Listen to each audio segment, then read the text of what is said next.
Hi mga farmers, good morning po sa inyong lahat. Ayan. So ngayon mga farmers, meron naman tayong panibagong topic po. Ah, yung tungkol po ito sa aking mga sisiw po na aking nililipat po sa kanilang bagong kulungan.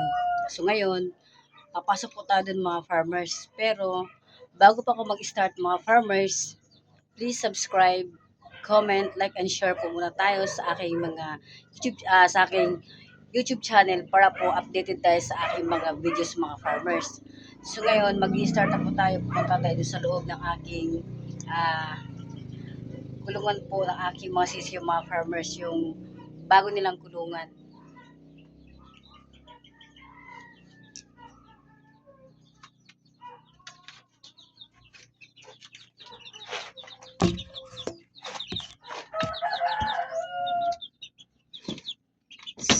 Sarado muna natin.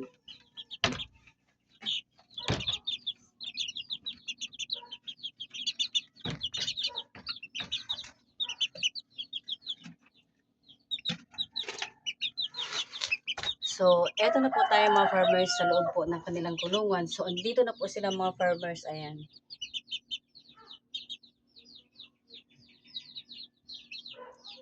Yan po yung bagong ko po, bagong lipat ko po mga farmers at saka yung isa naman nandun po. Ayan. So, ito po mga farmers, ito pong nila kulungan po mga farmers ay naka-disinfect na po ito lahat. At saka kasi po nung last ko po na upload mga farmers, ito po sila ay naka-prepare pa lang po yung kanilang kulungan.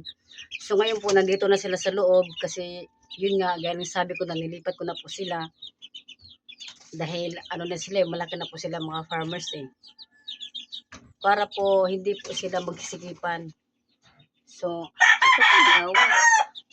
ito na po sila mga farmers yan. Meron silang tungtungan dito at saka lahat po ito na na po mga farmers, nalinis ko na po ito lahat, na-disinfect ko na po. Ayan. At saka ito mga farmers, kung napapansin nyo po, meron akong ginawang ganito mga farmers. Ayan. Yung parang division po. Ayan. So,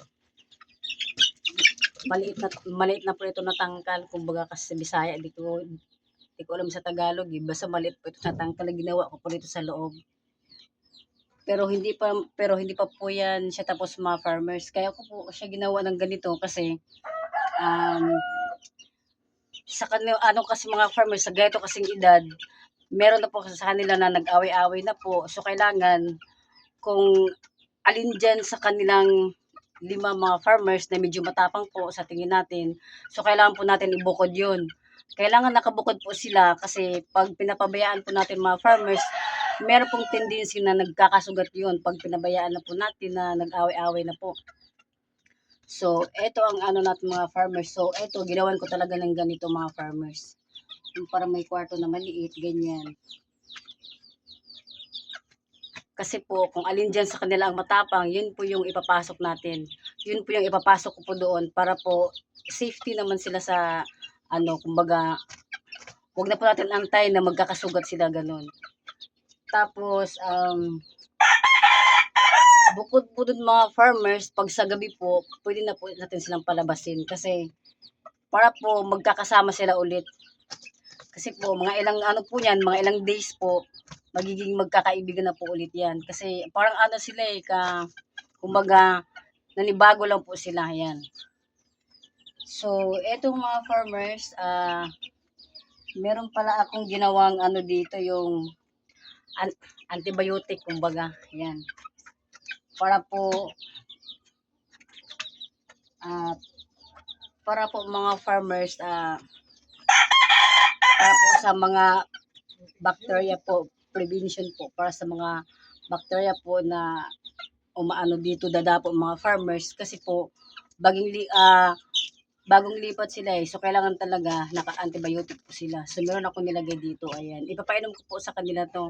So gawin natin to mga farmers sa loob po ng 3 days. Ayan. So 3 araw po natin silang papainumin po nito. So, kada umaga po ako sa kanila mga farmers, magawa ko ng ganito para po pinapainom ko sa kanila.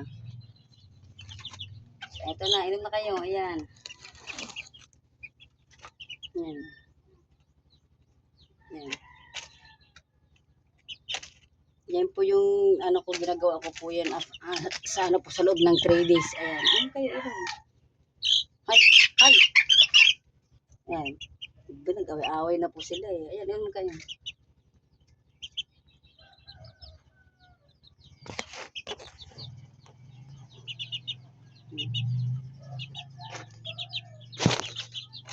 So, ito na mag-isa nakatungtong dito eh. Ayan, no?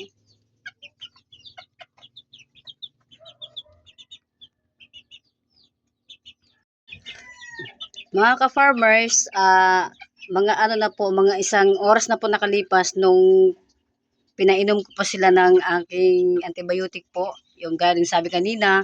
So ngayon mga farmers, magpapakain naman tayo sa kanila. Papakainin na natin kasi ano na eh, nakalipas na ng 1 hour. So ngayon lalagyan natin sa loob. Hoy, dito kayo. Inuhin ko muna para dito.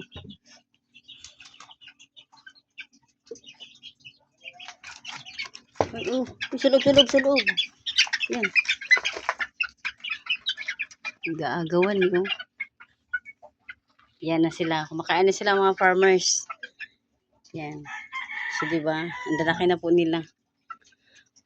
1 month and 3 weeks. Yan. Bilis kumain, no? Yung aking tornado lemon hatch na mga sisiw. Yan. Ang laki nila. So, sa kanilang, mga farmers, sa kanilang 5, isang piraso lang po yung babae dyan. 4 po sila na lalaki. Ayan, no? Ito lang yung babae ko eh. Ayan. Manong-mana sa ina.